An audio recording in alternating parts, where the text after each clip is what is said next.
Electoral bond scheme unconstitutional है, यह तो सुप्रीम कोर्ट ने बता दिया। तभी से कहा जा रहा है कि करप्शन हो गया, बहुत बड़ा स्कैम हो गया, जगह जगह बहुत सारी बातें कही जा रही हैं। पर स्कीम वास्तव में क्या थी, कैसे एग्जिस्टेंस में आई, इसके लिए ग्राउंड्स कैसे तैयार किए गए, इस पे कोई बात नहीं कर रहा। वास्तव में यह स्कीम क्या है? क्या हमारे देश में स्कीमें ऐसे ही बन जाती हैं? एक अनकॉन्स्टिट्यूशनल स्कीम बनाई जा रही थी जो कि फाइनेंशियल कंट्रीब्यूशन से रिलेटेड है पॉलिटिकल पार्टीज के, उसे बिना पीपल रिप्रेजेंटेशन एक्ट में चेंज किए इंट्रोड्यूस कर दिया गया। अगर पीपल रिप्रेजेंटेशन एक्ट में चेंज किए गए तो इलेक्शन कमीशन ऑफ इंडिया ने ऑब्जेक्शन क्यों नहीं किया?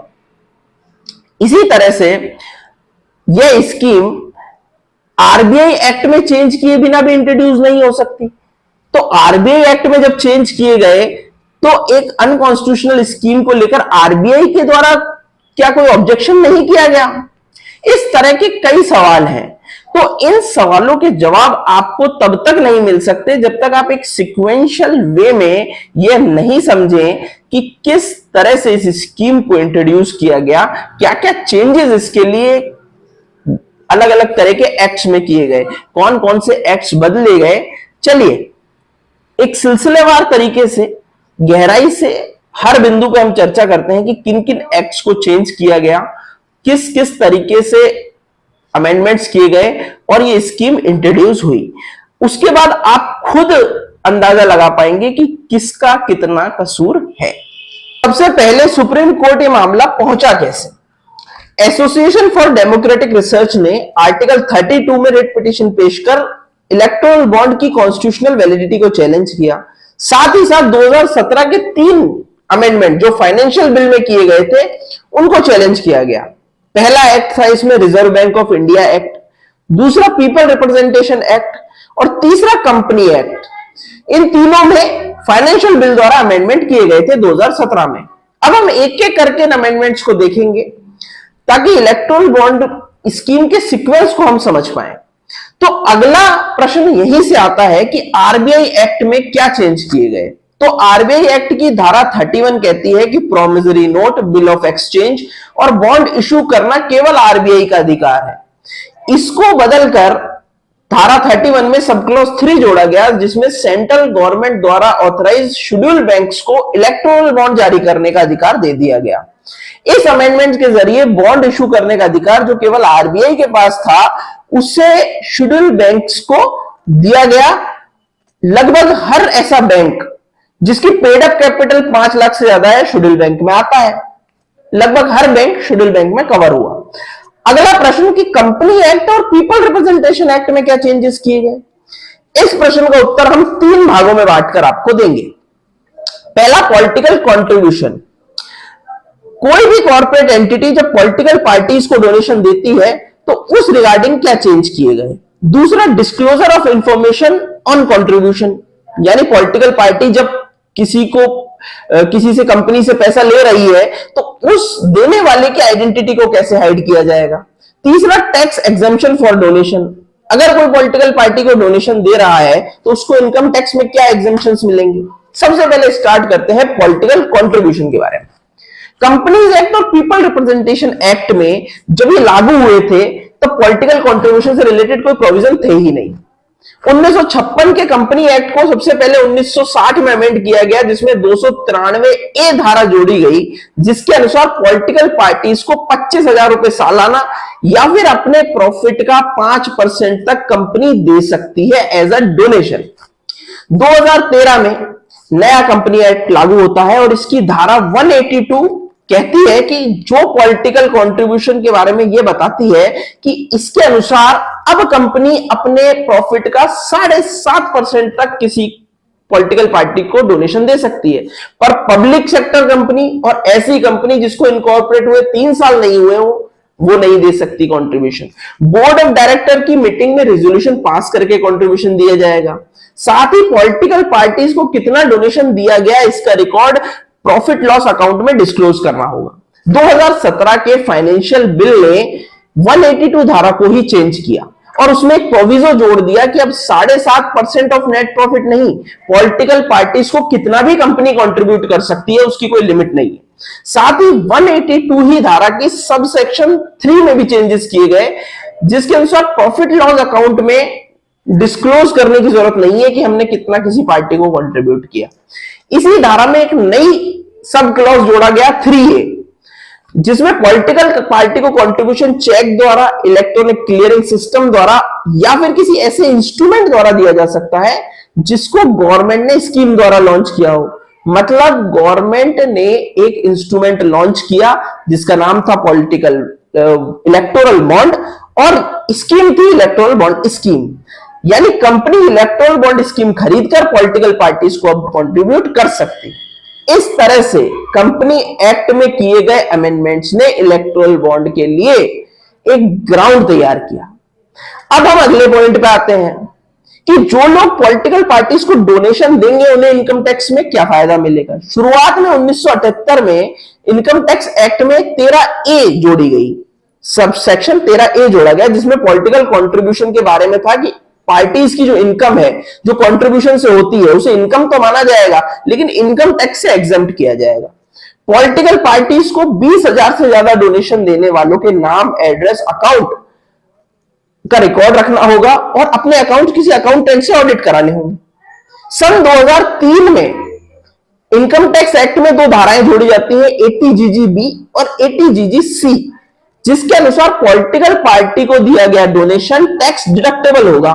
सिंपली अगर आपने कोई 10,000 रुपए किसी पॉलिटिकल पार्टी को दिए तो आपकी टोटल इनकम में से वो माइनस हो जाएगा। अब 2017 के फाइनेंशियल बिल ने इसी 13A इनकम टैक्स एक्ट की इसमें अमेंड किया, जिसके अनुसार पॉलिटिकल पार्टी को इलेक्टोरल बॉन्ड से मिले पैसे का रिकॉर्ड रखने की जरूरत नहीं है। 2,000 रुपए से ज्यादा का कंट्रीब्यूशन इलेक्ट्रॉनिक क्लियरिंग सिस्टम या फिर इलेक्टोरल बॉन्ड के जरिए दिया जाएगा। अगला सवाल कि पीपल रिप्रेजेंटेशन एक्ट में क्या चेंज किए गए। 2003 में पीपल रिप्रेजेंटेशन एक्ट में धारा 29C जोड़ी गई थी, जिसके तहत पॉलिटिकल पार्टीज को कंट्रीब्यूशन को डिक्लेयर करना होता था।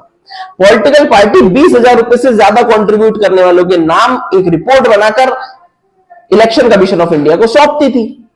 2017 का फाइनेंशियल बिल आता है और पीपल रिप्रेजेंटेशन एक्ट की इसी धारा 29C को चेंज कर देता है कि इलेक्टोरल बॉन्ड से अगर कोई कंट्रीब्यूशन पार्टी को मिल रहा है तो उसकी report election commission of India को देने की जरूरत नहीं है। अब अगर हम सारे अमेंडमेंट्स जो फाइनेंशियल बिल 2017 द्वारा किए गए उनको कंक्लूड करें तो पॉलिटिकल पार्टी को कंट्रीब्यूशन करने की लिमिट और उसको अकाउंट में शो करने की बाध्यता कंपनी एक्ट द्वारा चेंज कर दी गई। इनकम टैक्स एक्ट में चेंज करके पॉलिटिकल पार्टी को जो रिकॉर्ड रखना था उसे समाप्त कर दिया गया। पीपल रिप्रेजेंटेशन एक्ट में चेंज कर इलेक्शन कमीशन ऑफ इंडिया को कंट्रीब्यूशन की रिपोर्ट देने की जो बाध्यता थी वो समाप्त कर दी गई। आरबीआई एक्ट में चेंज करके बॉन्ड इशू करने की पावर शेड्यूल बैंक्स को दे दी गई। इन सब चेंजेस के बाद 2 जनवरी 2018 को इलेक्टोरल बॉन्ड स्कीम लॉन्च कर दी गई। इलेक्टोरल बॉन्ड स्कीम को जानने से पहले हमें 2 महत्वपूर्ण चीजों को जानना भी बाकी है। इस स्कीम को लॉन्च होने से पहले आरबीआई और इलेक्शन कमीशन ऑफ इंडिया ने कुछ ऑब्जेक्शंस किए जिनका समाधान गवर्नमेंट ने किया। तो सबसे पहले यही कि आरबीआई और इलेक्शन कमीशन ऑफ इंडिया के ऑब्जेक्शंस क्या थे और गवर्नमेंट का समाधान क्या था। सबसे पहले बात करते हैं आरबीआई की। आरबीआई 2 जनवरी 2017 को एक लेटर लिखता है joint secretary ministry of finance को, जिसमें वह अपने 3 ऑब्जेक्शन इस स्कीम को लेकर दर्ज कराता है। सबसे पहला ऑब्जेक्शन जो था आरबीआई का वो यह था कि बियरर बॉन्ड जारी करने की पावर आप मल्टीपल अथॉरिटीज को दे रहे हैं, जो कि अभी तक केवल आरबीआई की पावर थी। इससे यह इंस्ट्रूमेंट करेंसी की तरह यूज होने लगेगा और सेंट्रल बैंक द्वारा इशू किए गए जो नोट होते हैं उन पे लोगों का फेथ कम हो जाएगा। पहले आप बियरर बॉन्ड के बारे में जान लीजिए, जिससे आपको आरबीआई का ऑब्जेक्शन समझ आएगा। बियरर बॉन्ड ऐसे बॉन्ड होते हैं जिन पे एक फिक्स अमाउंट तो होता है पर ओनर का नाम नहीं होता, वे जिसके पोजीशन में होते हैं उसी के होते हैं। करेंसी नोट भी एक प्रकार का बियरर बॉन्ड है, क्योंकि इसमें फिक्स अमाउंट तो होता है लेकिन ये जिसके पास है उसी का होता है। और अगर आप नोट पे देखें तो आपको लिखा मिलेगा I promise to pay the bearer sum of rupees इतना। आरबीआई का ऑब्जेक्शन था कि इलेक्टोरल बॉन्ड भी एक बियरर बॉन्ड है और करेंसी नोट भी एक बियरर बॉन्ड है। तो करेंसी नोट पे तो फिर भी सेंट्रल बैंक की अथॉरिटी है इसे इशू करने को लेकर, और इसका अधिकार तो आपने मल्टीपल को दे दिया है, कोई भी बैंक इशू कर सकता है शेड्यूल बैंक। तो आरबीआई ने कहा ये करेंसी की तरह यूज होगा। आरबीआई का अगला ऑब्जेक्शन था कि किसने ये बॉन्ड खरीदा है, ये तो बैंकों को पता ही है क्योंकि वो नो योर कस्टमर करके रखते हैं केवाईसी। आगे ये किसके पास फॉरवर्ड हुआ इसकी कोई जानकारी नहीं है, तो इससे मनी लॉन्ड्रिंग बढ़ेगी। तीसरा आरबीआई का ऑब्जेक्शन था कि जो आप इलेक्टोरल बॉन्ड ला रहे हैं उसका उद्देश्य तो यही है ना कि लीगल चैनल से पैसा आए, तो वो तो इलेक्ट्रॉनिक पेमेंट और डिजिटल पेमेंट से भी हो सकता है, नया बॉन्ड लाने की क्या जरूरत है। अब 30 जनवरी 2017 को मिनिस्ट्री ऑफ फाइनेंस आरबीआई के ऑब्जेक्शंस पे रेस्पॉन्ड करती है। फाइनेंस मिनिस्ट्री कहती है कि आरबीआई कोर उद्देश्य जो है इलेक्टोरल बॉन्ड का वो नहीं समझ पा रहा है। इलेक्टोरल बॉन्ड का स्कीम का उद्देश्य डोनर की आइडेंटिटी को सीक्रेट रखना है, साथ ही डोनेशन टैक्सेबल अमाउंट से लेना है। मतलब पॉलिटिकल पार्टी चेक और डिजिटल पेमेंट से कंट्रीब्यूशन लेगी तो उसमें डोनर की आइडेंटिटी कैसे सीक्रेट रहेगी। दूसरा, गवर्नमेंट ने बताया कि इलेक्टोरल बॉन्ड किसी फिक्स टाइम पीरियड के लिए होंगे, जबकि करेंसी किसी फिक्स टाइम पीरियड के लिए नहीं होती। सिंपली गवर्नमेंट ने आरबीआई को कहा कि करेंसी नोट बियरर बॉन्ड है, इलेक्टोरल बॉन्ड भी बियरर बॉन्ड है, पर दोनों में बेसिक अंतर है कि इलेक्टोरल बॉन्ड एक फिक्स टाइम पीरियड के लिए वैलिड होंगे, जबकि करेंसी नोट्स की कोई वैलिडिटी नहीं होती, इसलिए ये बॉन्ड करेंसी का स्थान नहीं ले सकते। अब 4 अगस्त 2017 को आरबीआई ने कुछ सजेशंस भेजे गवर्नमेंट को। पहला सजेशन था कि इलेक्टोरल बॉन्ड की जो मैक्सिमम टाइम लिमिट है वो 15 दिन के लिए वैलिड हो। दूसरा, ये 100, 1000, 10,000 के मल्टीपल में इशू हो। तीसरा, ये किसी बैंक अकाउंट से पैसा लेके ही इशू हो, यानी कैश पैसा देके इशू ना किए जाए। चौथा, किसी पार्टी द्वारा खरीदे गए बॉन्ड उसको एनकैश कराते ही समाप्त हो जाए। पांचवा, कि पूरे साल भर में या तो 7 दिन आप रख लीजिए या केवल 2 बार रख लीजिए जब इनको सेल किया जाए, और आरबीआई मुंबई को यह अधिकार दिया जाए कि इसको इशू कर सके। इसके बाद जब गवर्नमेंट ने इस स्कीम का ड्राफ्ट तैयार कर लिया तो इलेक्टोरल बॉन्ड स्कीम के ड्राफ्ट को आरबीआई के पास भेजा गाइडेंस के लिए। 27 सितंबर 2017 को आरबीआई ने फाइनेंस मिनिस्टर को एक लेटर लिखा जिसमें उसने 2 महत्वपूर्ण ऑब्जेक्शंस अपने दर्ज कराए। दूसरा ऑब्जेक्शन बहुत ज्यादा महत्वपूर्ण था पर उसे गवर्नमेंट द्वारा माना नहीं गया। आरबीआई का पहला ऑब्जेक्शन था कि कॉमर्शियल बैंक्स को अधिकार ना दिया जाए इलेक्टोरल बॉन्ड इशू करने का। इलेक्टोरल बॉन्ड इशू करने का अधिकार कॉमर्शियल बैंक्स को नहीं दिया जाना चाहिए। दूसरा आरबीआई का ऑब्जेक्शन था कि इलेक्टोरल बॉन्ड फिजिकल फॉर्म में इशू ना किए जाए, क्योंकि फिजिकल फॉर्म में अगर इशू किए जाते हैं तो उससे मनी लॉन्ड्रिंग बढ़ने की संभावना है। यह आरबीआई द्वारा दूसरे ऑब्जेक्शन का कारण जो है वो आपको जानना बहुत महत्वपूर्ण है। आजकल आपने अरविंद केजरीवाल केस के कारण एक शब्द सुना होगा, मनी ट्रेल। एक्चुअली जो चीज फिजिकल फॉर्म में होती है वह किसको दी गई, उसके बाद वह किसके पास गई, वहां से किसने लिया, इस तरह की चेन को फाइंड आउट करना जिससे पूरा ट्रांजैक्शन शो हो जाए बहुत डिफिकल्ट होता है। यही चेन ऑफ ट्रांजैक्शन कहलाती है मनी ट्रेल।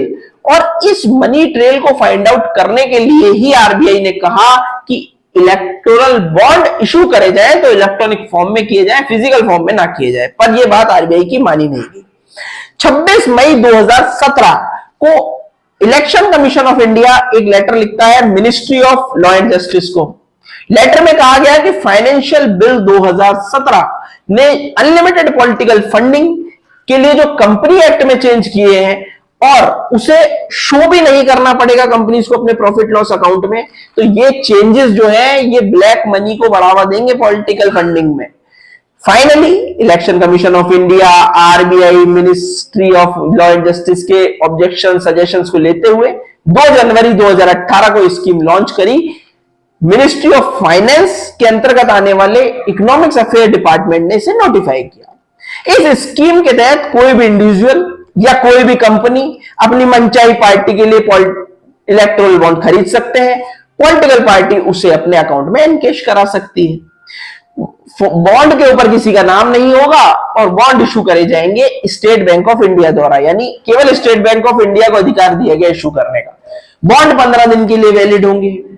15 दिन में अगर एनकैश नहीं कराए जाते हैं तो सारा पैसा पीएम रिलीफ फंड में चला जाएगा। उदाहरण के तौर पर आपने अपनी मनचाही पार्टी के लिए इलेक्टोरल बॉन्ड खरीदे, 15 दिन तक पार्टी को दिए नहीं, या फिर 15 दिन से पहले पार्टी को दे दिए, उसने बैंक में जाके एनकैश नहीं कराए, तो पूरा पैसा फिर से पीएम रिलीफ फंड में चला जाएगा।